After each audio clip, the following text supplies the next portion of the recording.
Welcome to Canada's Property Management Podcast, your number one resource for investing, managing, and maximizing the value of your real estate assets.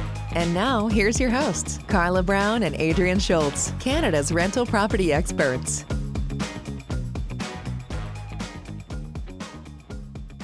Hello, Adrian. Hi, I'm adjusting, for some reason I'm not centered in the screen.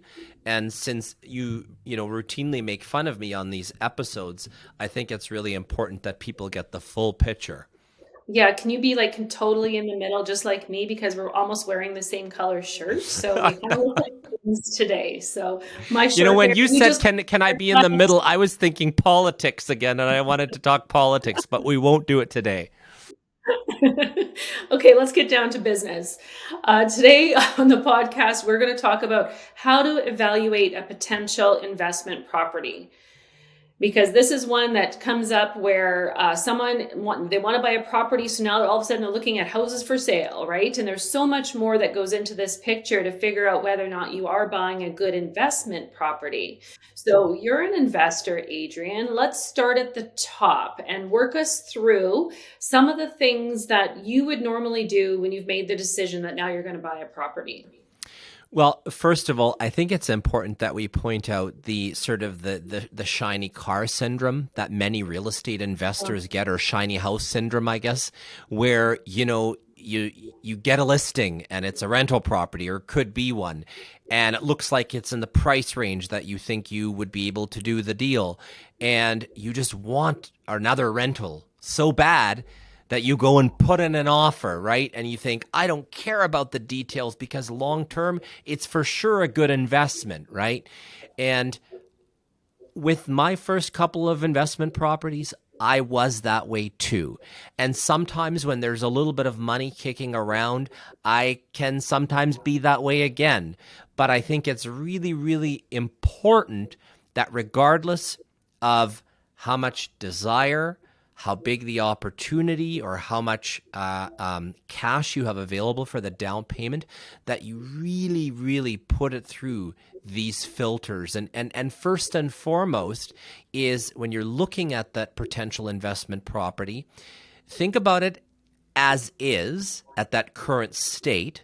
And of course, what it could be if you made necessary capital improvements, because those are actually two very different investment properties. And keep in mind, to get to number two, there's a lot of capital outlay. So I would argue when you're buying an investment property, even if you're experienced, your as-is scenario should probably be the number one priority to work through. Right. And I would say, for just going to what you were talking about, it's almost like taking that emotion out of the whole process. So the first thing is that investors, we have to understand that this is a business. Whether you're buying your 10th property, your 100th property, or your first property, you have to treat it like a business. So the emotions need to be removed from the equation. So in your mind, you should already have worked through some of the things you want and what you don't want. And I think this is a good time also to talk about the importance of, having your power team together. So having your realtor and your mortgage broker ready to go, because in the real estate market, with it being so active, a lot of investors didn't have time to think. And so you have to have all of this pre-worked out and pre-planned so that when this comes available, you're ready to go. Because if you have to sit back and then work through all of the numbers at that point in depth, you're going to lose out on that opportunity. And then emotions go really high when we start losing things, right? So that was such a great point to start us off with. So let's talk about, if we're going to go through the whole process now. So we've determined whether it's going to be as is, or let's talk about if we're going to do some improvements, what that kind of looks like from a cost basis, what we need to be realizing as we go through that process. And even buying. I mean, people don't realize there's some capital outlay besides your down payment that has to happen just to buy a property as is. Oh, very much so. There's land transfer taxes depending on the jurisdiction, as well as legal costs. And sometimes there can even be professional fees that are involved if you have multiple investment properties or you need a specific tax structure set up, right? So all of a sudden, instead of having put down 20% down because it's an investment property, maybe your total cash outlay is more like 25% or maybe even 30% after you've made some of those initial capital improvements or repairs as dictated by the home inspection, right? So really being well equipped. And I think you never want to use all your available capital when you're investing in a property. You should always have fallback, because I'm not sure if I've ever bought an investment property and the hot water heater or the furnace or the air conditioner didn't go in the first 12 months, right? Like that's my blessing in life, is that some mechanical system will fail. And so, yeah, so go ahead.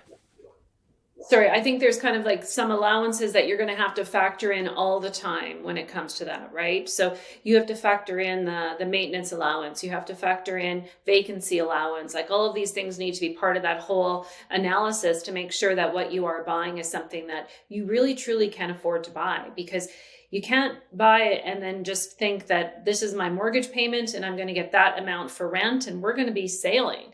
It doesn't work like that, because it doesn't work like that in your own residence. You have to repair things as time goes on. And then, of course, we've got do you want to have it vacant or do you want to have tenants in place when you're acquiring the property? I know. Let's really talk about this one. Yeah, this is a whole new episode. But personally, I definitely prefer for there to be tenants, because I want to immediately be able to cash flow the property.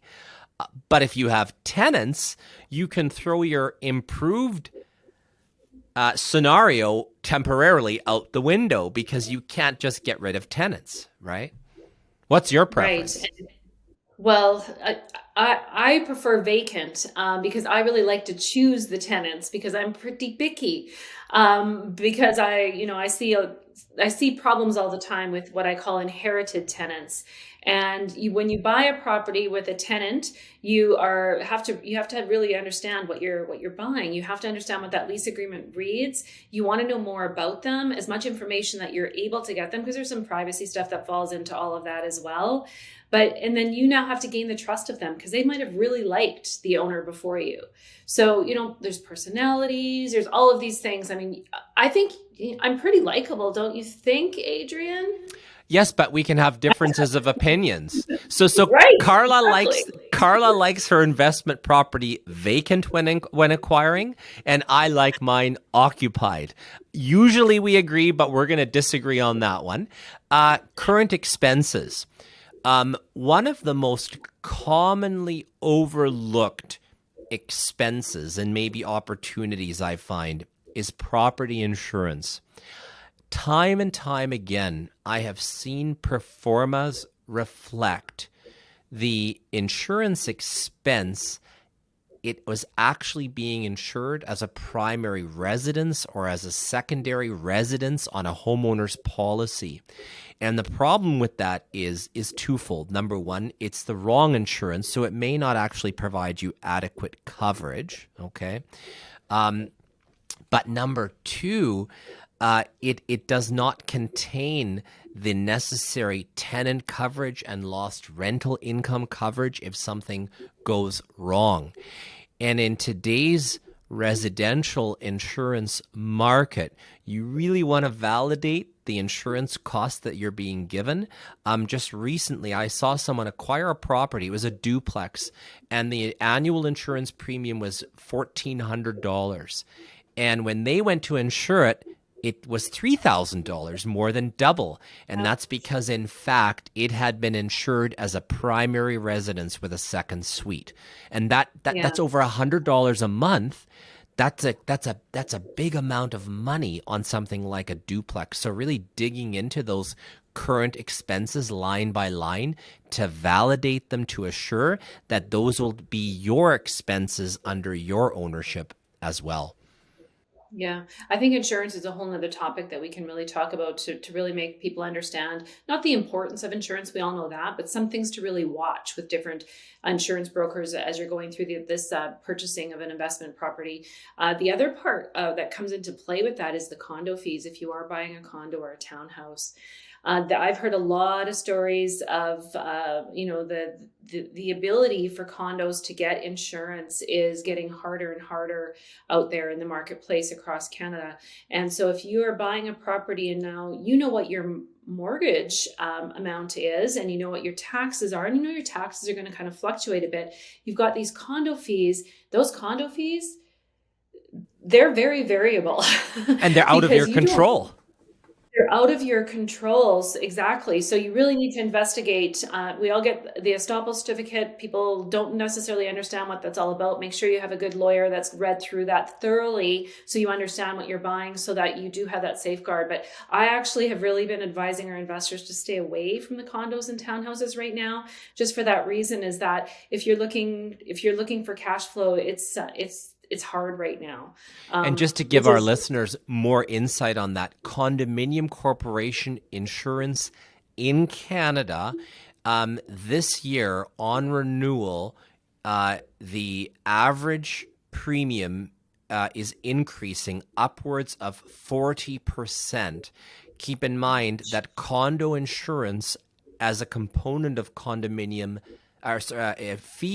condo fees, represents a very large portion. So your condo fees could actually increase theoretically by 40% or more as well year over year. And if you have that kind of an uncontrollable expense affect the cash flow of your investment property, it may be more of a place to flush money down the toilet than actually having a financial gain. So I agree with you.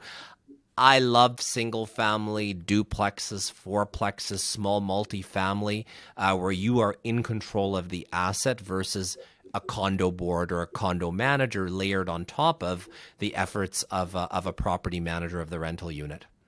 Yeah, I feel with this one, Adrian, we could probably have a part two, because that whole condo part is another thing that I think we should really dive into, because I don't think people understand, I guess, how the condo fees are really derived, who dictates that, how that all works, what impact that can really have. And so we could probably go on that one on a totally different podcast and give a little bit more information there. So insurance and condos are two more topics I think we need to do, I guess. But I think we need to wrap this one up. Is there any last minute things that you wanted to say on this one? You know what? Just get your team together and trust the professional advice of your real estate, mortgage, legal, and accounting professionals and advisors. There's a reason those professions exist, and they will make you as a group more successful. 100%. And I'll add your insurance broker to that as well, because I think that they're a pretty important part of that power team. So, okay, that's it for today. So that is Real Property Management. Thanks for listening to Canada's Property Management Podcast. If you like this episode, please subscribe and give us a rating, which will help us reach more listeners. Until next time, connect with us on social media and online at realpm.ca.